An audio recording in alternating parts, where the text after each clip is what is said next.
Well, let's give. I just want to give thanks to all the farmers that have been pushing themselves farther and farther down this realm of regenerative, and it's so fun to come back here and to watch people share and to see people grow, and man, you know, every one of the presenters, you know, we get to come and check in with each other. So I just want to give thanks to that because it's a really special. This is a really special movement, and we need to be shepherding this movement really well, and to come back and to show up, it's really important. So big thanks. Yeah, for sure. So we're Green Source Gardens. My name's Nick. My wife Elizabeth is at home pregnant and beautiful. Thank you.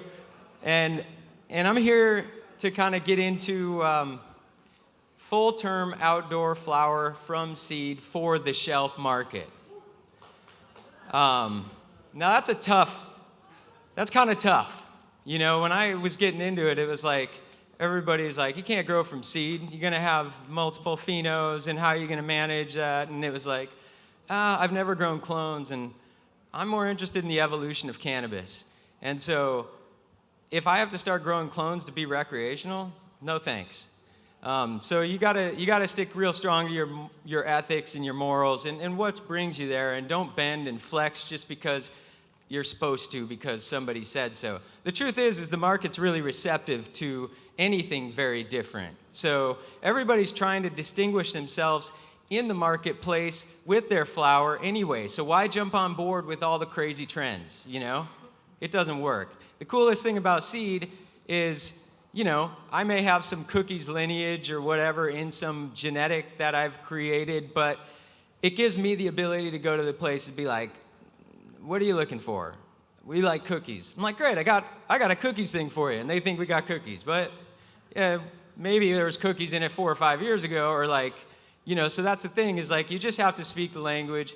People don't really know what they're talking about when they're saying, I just want that. You know, you just have to help people realize that diversity is actually what people want. And when all the feedback we've gotten from our mixed pheno batches, it's like the more mixed, and like, people are stoked. They're like, this looks like candy. This one's purple, this one's green. Did you talk to a lot of intake managers and they're like, oh, we'll only take gas. And you're like, well, maybe I've got some gas for you. How about this? You know, and like, so it's like staying diverse gives you a lot of options. But again, this is like going against the grain, and I'm all about it. Go against the grain. Somebody says you got to do it this way, go the opposite direction. That's just kind of how I work, and that's what I believe in. So how do you successfully exist in the rec market as a flower for the shelf producer from seed, full term, no light depth, no manipulating, none of that? Well, it comes down to making sure that your mission and what you believe is solid. So your intention has to be there. And I can go deep into that stuff because, man, I love that stuff. What your intention is, my intention is to take care of the earth. Because we got to understand that if the foundation of the growing is healthy, which is the ground, which is the earth, then the plants kind of grow themselves pretty well. Now, there's a bunch of tricks to get your plants to stay on point with kind of the perverted market that exists. I.e., indoor kind of defines what the most beautiful cannabis is, and there's reasons for that. You know, controlled climates allow the plants to finish in their ideal temps without getting, you know, too cold or whatever these things are. So there's a lot to learn from the indoor. You know, you look at the indoor and you look at what people are doing there. It's like, I'm all about learning. So it's like, not that I mimic indoor at all, but there's tools and tricks that everybody learns from doing things. So look to the people that really know what they're doing there, and kind of look at that and ask yourself, is that something I want to do? But main deal is that the foundation is mission driven and that you're able to understand what that is. And like for us, like I said, it's about taking care of the earth. But what's really important if you're going to grow from seed is starting to develop this really solid awareness of the genetics you're working with. And the genetics are going to be the key to your success of bringing something to the market year after year after year in a full-term outdoor setting. And so understanding your genetics, super important. Develop a strong relationship with those genetics, and understand what you're working with. You know, so many people don't know that much when it comes to language.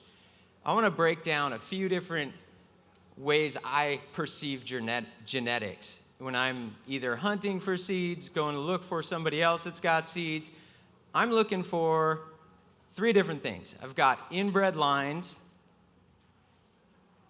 Does everybody know what inbred lines are? What's that? IBL, yeah, sure, that's definitely a shorter way to say it. Inbred lines are important for breeding. They're also important for stability. If I want to grow 40 or 50 plants and have them turn out relatively similar, the more inbred they are, the more likely that'll be. But as you further inbred things, you will discover a little bit of potentially like they're not as productive. Maybe there's a few strange traits that come with it. But overall, inbred lines are best for breeding. And their value is huge in that realm. So if you have a line that you like, and you are a breeder, keeping that line going. You can cross it to other things, you can play with that however you want, but that line is valuable and becoming more and more valuable. In normal agriculture, everything but cannabis, that's my number? Go. I'm getting this dialed. So in agriculture, generally, you don't call it really an inbred line until like F9 or F10. Now, in cannabis, you see F4, and it's like, whoa, somebody's been putting some work in, you know? But really, that's not too far down the line. However, and do people know what the whole F game is? Well, the F game is keeping that genetic within its family. It's generally sibling crosses, right? So you take your two of the same genetically made up like the parents make these plants, and then you take siblings from that and you cross those to each other. That's effing it. I call it effing it. So I'm trying to F stuff all the time, every year. I'm looking for inbred lines. I'm increasing my inbred line seed bank. Because if you've got one, and you're working on that, it's a valuable thing. You should understand that value. So there's inbred lines, then there's F1s. Everybody calls everything an F1 because it was crossed last year. But the truth is, real F1s are a result of 2 inbred lines that are stable. So 2 parents that are inbred to become stable so that you can predict a little bit more likely what it's going to bring to the plate. And when 2 parent lines are inbred lines to F5 and beyond, you can predict more accurately what it's going to bring to the next generation. So you cross those 2 inbred lines to make what's a real F1. It's not really a real F1 if that parental stock was not worked on for years. Otherwise, you're just dealing with polyhybrid. Say somebody gets a cut from somebody, and it's some, whatever, banana punch something, but you don't really know the origin. It's probably a polyhybrid, but since you've got it and you've been taking care of it and you like it, you're going to probably think it's that. And you're going to say, when you cross that to something else, you created an F1. Not the case, unless the parents were both inbred, right? So in general, a lot of F1s floating around are actually polyhybrids, and they show multiple different expressions. A real F1 is uniform. A real F1 is the new name. That's when you name things. So 2 inbred lines, if they're truly inbred, cross to each other, should both bring a similar amount to the cross.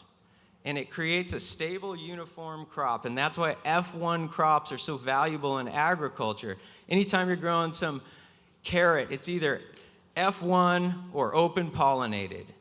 But F1s, that's what you want to grow if you're commercially growing, because that gives you all the hybrid vigor. For some reason, when you take two very inbred lines and that are run in very different directions and cross them, they become pretty stable. So if you're growing from seed for the market, not that you need it to be completely uniform, because like I said, the feedback's pretty, people like these polyhybrid mixed genetics bags. I'm telling you, they may have the same parents, but they express 4 or 5 different phenotypes. People love exploring that difference. But if you really want to start honing your game and bringing in what looks like everything's from the same plant, you're working towards getting those true F1s. And man, that makes your seed game real. That just takes it to the next level, because we're not seeing that. I mean, how many people are even out there growing only from seed? This might be the only this might be the only room that might have anybody raise their hands in, you know? Yeah, that's what I'm talking about. So that's an important goal, or just to understand, like, if you're going to market, it's really tough. You really have to have high quality genetics. So you got to think about what you're looking for as well. Characteristics. So I'm a believer that if you're going to play the game of growing from seed at your own garden for the legal market, you're a breeder. If you're not, you're buying your seeds. You're buying your cuts. How reliable is that? Where did the seeds come from? I mean, it's a tough game. But if you have your own seed stock and you have your own relationship to it, you're able to predict your ability to bring something to somewhere and it work, you know? Diversity is another important. So the other one is polyhybrid. What's a polyhybrid? Basically everything except inbred lines and true F1s, or open pollinated, which just don't really exist at any real level right now in a cannabis sense, unless you're like maybe going into some crazy place on the other side of the world where really people haven't gotten too involved. But to find anywhere in the world that doesn't have people involved in the genetics of the cannabis there, good luck. It's been happening for like 30,000 years. So that's just like a basic breakdown of kind of genetics and why it's so important. If you want to grow flower from seed for the market, you got to understand your genetics. Now, timing and climate is super important, and efficiency in your growing methodology. If you want to play this game, you better be so good at low overhead production and understand your climate and the natural cycles of where you are and how not to use a lot of heat and how not to need to put plastic over things and the least amount of work possible. That's what's going to reduce your cost. You know, we operate with very few people. We didn't hire anybody this last harvest. And we have one full-time employee who manages our sales and that and inventory. So you got to keep your operation really small and tight, because who are you competing against? Really, you're kind of competing against corporate. So what do? They grow big scale. So wow, this is going to be an easy game. Your weed's going to be way better, unless you try to go big scale with them and ruin your whole system. We all come from small scale growing. People say, oh, I've got this thing, I'm growing, I'm in a business, I want to get bigger and bigger. If you go that route, you're just going into unfamiliar territory. Now you got twice as much weed, same amount of dry space, everything's stressed, you're panicking, it rained early, and it is, you know, it's gonna go south real quick, and then you got a whole bunch of commercial cannabis that goes in and competes with. So it's got to stand out 100%. And the way to do that is to understand your climate. Don't plant seeds so early. If you're working on canopy space, it's different than trying to grow the biggest plants. You might think about from a production and efficiency standpoint of just like how to maximize your canopy space. you've got all the seeds, you don't have to reduce your plant count to a certain amount. Though there are systems and reasons to grow bigger plants, even in Oregon, because there's a stupid little plastic tag that needs to go on every plant. So I'm always trying to reduce the number of plants in my yard so I don't have to deal with all this crap. So let's say vegetative. I'll get into this quick because I've only got 1 minute left, and I want to hit the vegetative growth cycle and some of the things that we do in that realm. I like to thin, I like to top, but only in particular varieties. But you have to be on it with what you're doing during these different times if you want it's like fruit on a tree. You can let all the fruit go, or you can thin to less fruit. So I think about this in cannabis too. You could let all your buds grow, and you could let everything on the inside grow, but it's now spread out amongst all that. If you clean things up really well and create a lot of airflow and kind of continually work on that, you can top them if you want. You don't have to. Some genetics are better for that. Some genetics top themselves naturally.